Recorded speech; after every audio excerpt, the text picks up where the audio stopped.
Okay, how'd you go with your practice? I hope you went well. I hope you got something out of it. I hope you're feeling good. Today's going to be a little bit different. Obviously, this is day 2 of day 5 of the meat and bones. This is module 7.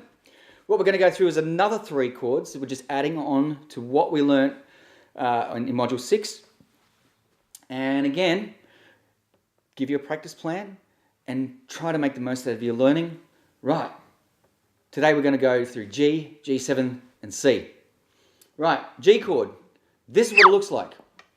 Now there's a proper way to do it and there's the doofus bend way that I do it when I'm playing at gigs because I got into a bad habit when I was learning and it's sort of stuck with me. Now the doofus bend way makes it a little bit harder to do your transitions and it makes it less efficient. If it works for you in the long run, by all means, you do that. It's not going to be the end of the world. But I'm going to show you the proper way to do things, and I'm going to very quickly touch on the doofus way. Especially if you've got issues with getting the pinky finger really working, the doofus way helps you at least make some sound and make some progress. Rightio, so this is still what it looks like, and this is how we play it the proper way. So again, if your guitar's in tune, before we start, give yourself a bit of a wrist exercise. I've already done mine off screen. And here we go. So we put our third finger on the 3rd fret of the E, second finger on the 2nd fret of the A, and we put our pinky finger or our 4th finger on the high E, the G, the 3rd fret of the high E. Now that may look a little bit difficult. If your pinky finger's not up for it, it may be very difficult. This is the way to do it. This is the proper way to do the G chord. The doofus way to do it is to not use your pinky at all, like this. So you're using your 3rd finger on the 3rd fret of the high E, 2nd finger on the 3rd fret of the low E, and your 1st finger on the 2nd fret of the A. They still sound the same. They look vastly different. Now the reason that we try and get the proper way of doing things is because it's efficient. The transitioning between G, G7 and C, and basically every other chord is a whole lot easier. Whereas the amount of movement that I use then to go from G to G7, or even from G to C, it's night and day. I do that quite quick, only because I've been doing it for well over 25 years. I would like you to do the proper way. So please, use your pinky. G7 is only adding your 1st finger on the 1st fret of the high E and removing your pinky from there. Cool? That's a G. G! G, what a good chord. Right. You'll notice that I do 2 different ways, the doofus way and the right way. And the right way, we're using your pinky finger. If, again, you're not used to playing with your pinky finger, can be quite problematic. So remembering the exercise. You can do that on any string, by the way.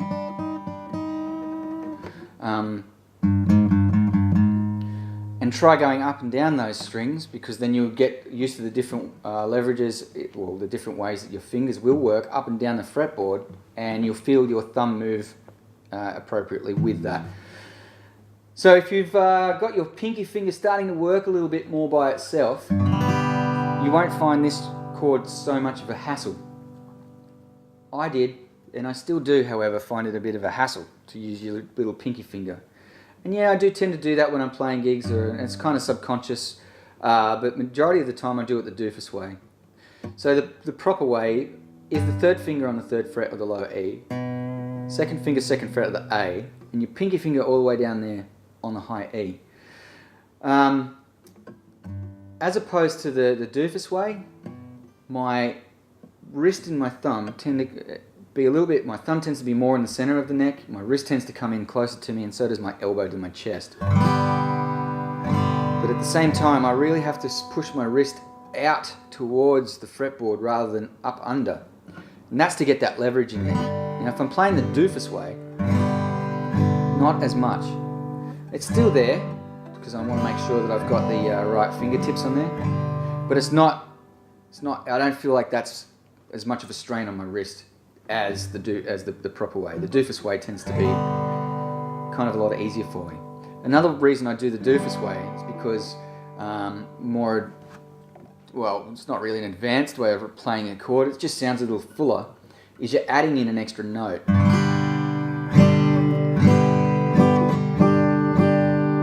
Kind of favouring the D note in the G chord itself, which is kind of the fifth, and the human ear, the fifth notes in each of the chords, they seem to be the more harmonious, especially in Western music. Now that's a little bit more theory to carry on with another day, but that's why that kind of sounds a bit nicer. Same as with the G, the C, which we'll show you in a second. So with the doofus way, it's the second finger on the third fret of the lower E, your first finger on the second fret of the A, and your third finger instead of the pinky down the bottom. You can try both ways. Proper way is better for when you go to G7, but again, there are two different ways of doing things.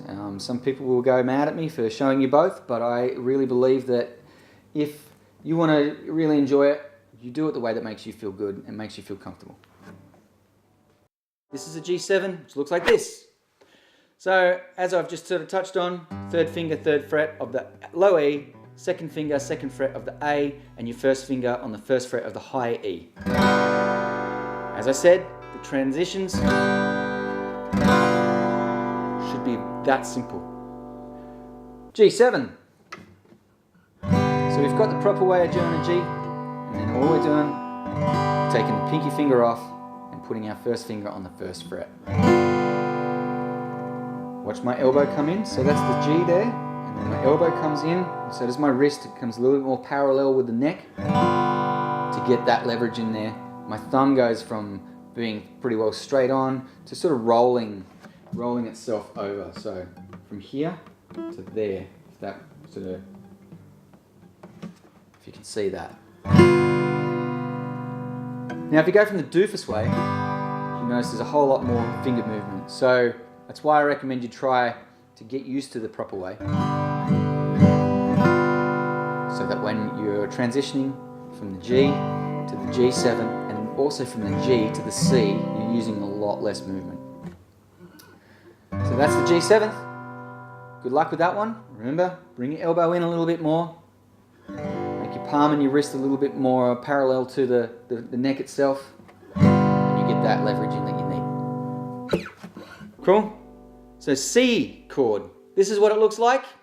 You might notice something as opposed to the G7, which looks like that, to the C, which looks like this. Notice anything pretty similar? If you do, fantastic. Sticker for you. You just move them down in one string. So your third finger goes on the third fret of the A, second finger of the second fret of the D, and your first finger on the first fret of the B, as opposed to here to here. Now sometimes you'll see a little X next to or on the top of one of the strings in your chord chart.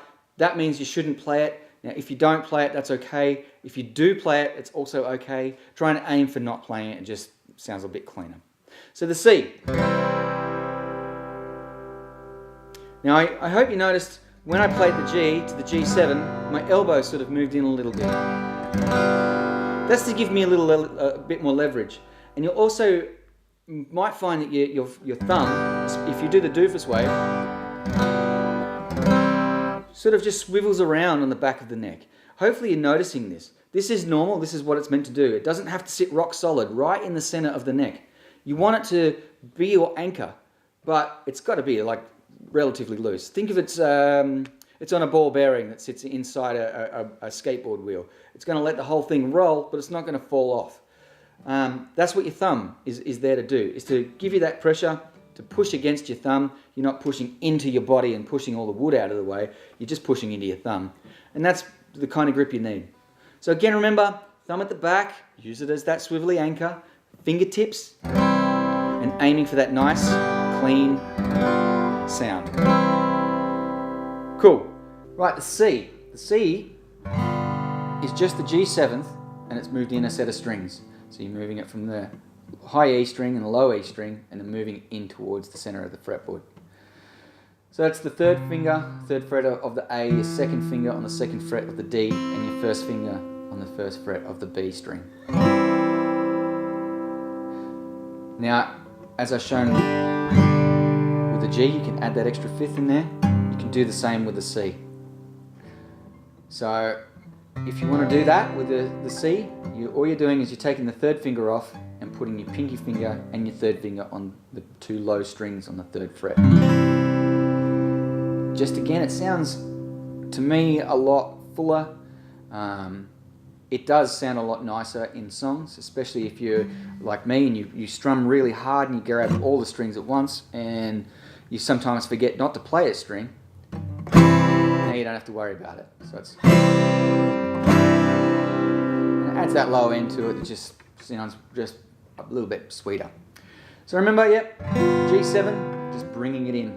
And watch my elbow and my wrist sort of there, it moves out a little bit. It gives me that leverage. And my thumb is just pivoting around slightly and letting my wrist do what it needs to do. Now this time, with your practice, go through these three chords as well. Again, we're starting off, we're doing our other two strings, going up and going down. We do them twice. And this time I want you to go up through each of these strings, doing the traditional way. Now, again, if you go the doofus way, just to make some sounds and make some progress, please go for it. I don't want you to hurt yourself, and I don't want your finger to cramp up and get all sort of stuck there. Really, really take a lot of this stuff on board as far as making sure you go through the right ways of doing things. I honestly don't want you to pick up bad habits like I have. So again, downstrokes on the one, downstrokes on the second, downstrokes on the last, and try and get that transition as quick as one strum in between each. And then back up again. Now this is where it gets a little bit more fun. We're going to go from all the way up, and then we go all the way back down to E minor. So we're just going from G to G7 to C, and C to G7 to G to E7 to E to E minor, and then back up again. E minor, you get the idea?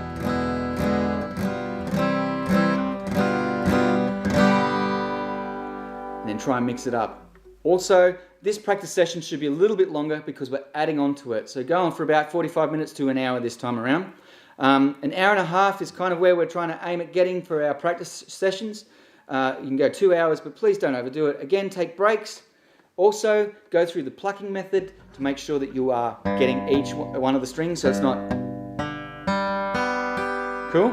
So using that, if you're doing that, you just need to use your fingertips a little bit more.